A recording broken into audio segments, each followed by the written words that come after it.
ionic compounds will contain metals and nonmetals bonded together.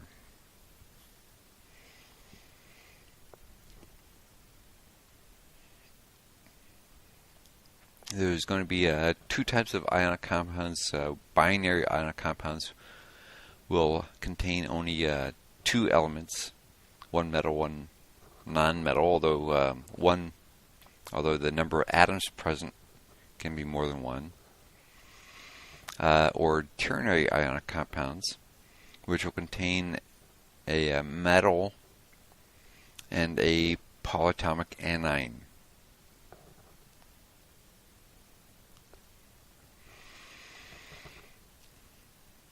So in ionic compounds, we're going to have a metal with a positive charge and a nonmetal with a negative charge.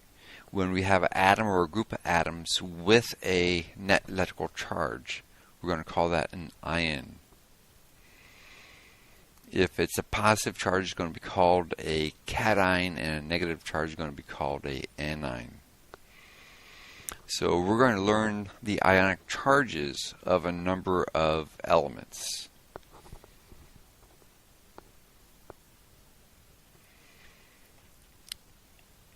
So the alkali metals, group 1 or 1A, form +1 ionic charges.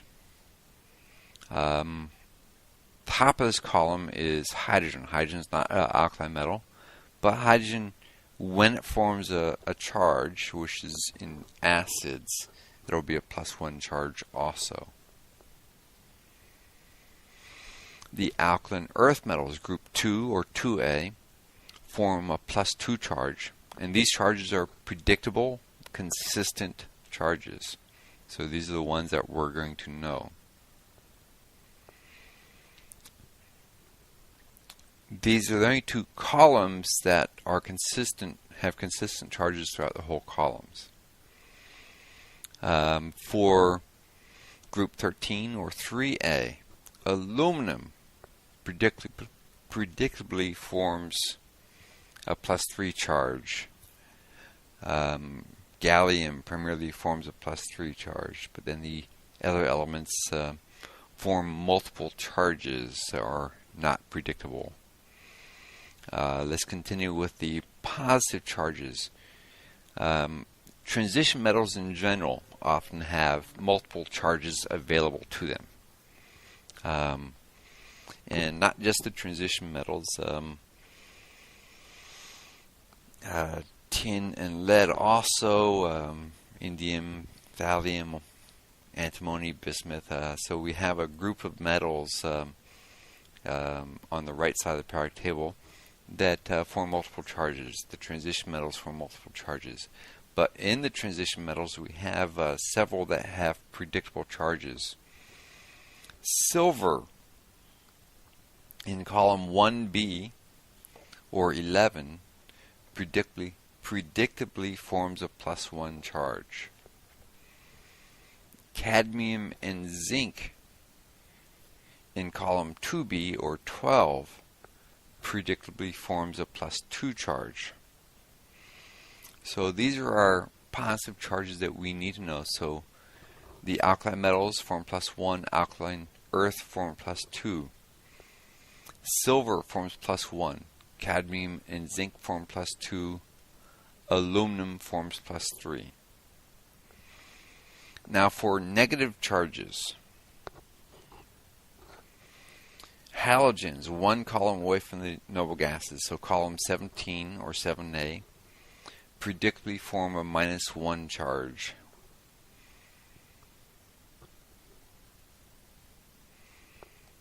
And the other one that we occasionally see is that hydrogen combined with a metal will also form a -1 charge. The oxygen group, group 16 or 6A, form a -2 charge. And this is for the nonmetals, so this would be for oxygen, sulfur, selenium. And then nitrogen 3 columns away from the noble gases, and columns 15 or 5A forms a -3 charge. And phosphorus can, we don't see phosphorus compounds as much as nitrogen compounds.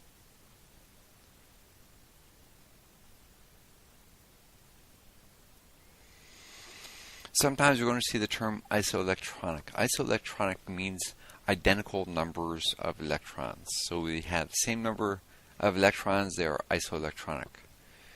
So sulfur with a 2- charge, chlorine with a -1 charge, and argon all have 18 electrons, so they are isoelectronic. And what we often find is that main group elements, when they form ions, they become isoelectronic with a noble gas. When we name compounds, when we name ionic compounds or write their formulas, we're going to start off with the positive ion, the cation, first, and then list as anion, the negative ion, second. The compound is neutral. All macroscopic things are neutral. So the compound is neutral. So when we write the formula, if we know the ionic charges of the cation and anion, we can quickly know the ratio of cations and anions that we need to make a neutral compound. So for the predictable charge ions, we can just use the charges to help us write the chemical formulas.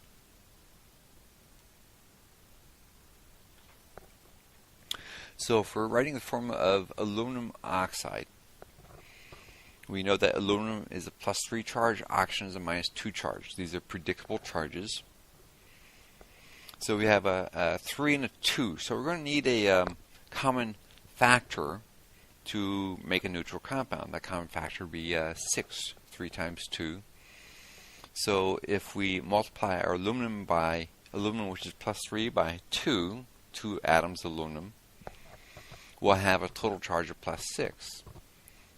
Oxygen with a -2, if we multiply that by 3, so 3 atoms of oxygen, will give us a total charge of -6. So total charge of +6, total charge of -6 will neutralize each other, and we'll end up with a neutral compound, Al2O3. The other way to do it is we switch the charges of the ions as subscripts on the opposite element.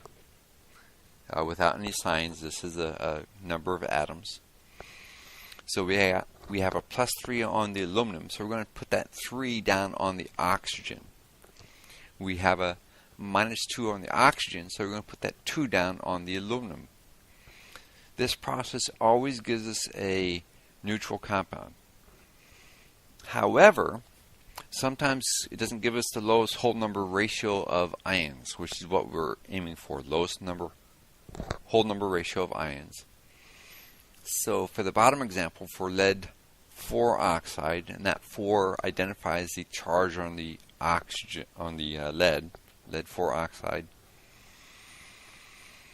If we use this process of switching the charges as subscripts, so the 4 from the lead goes down as subscript on the oxygen, 2 from the oxygen goes down as subscript on the lead, we get Pb2O4. That's not the lowest whole number ratio available. That's because on the charges we have a common factor of 2.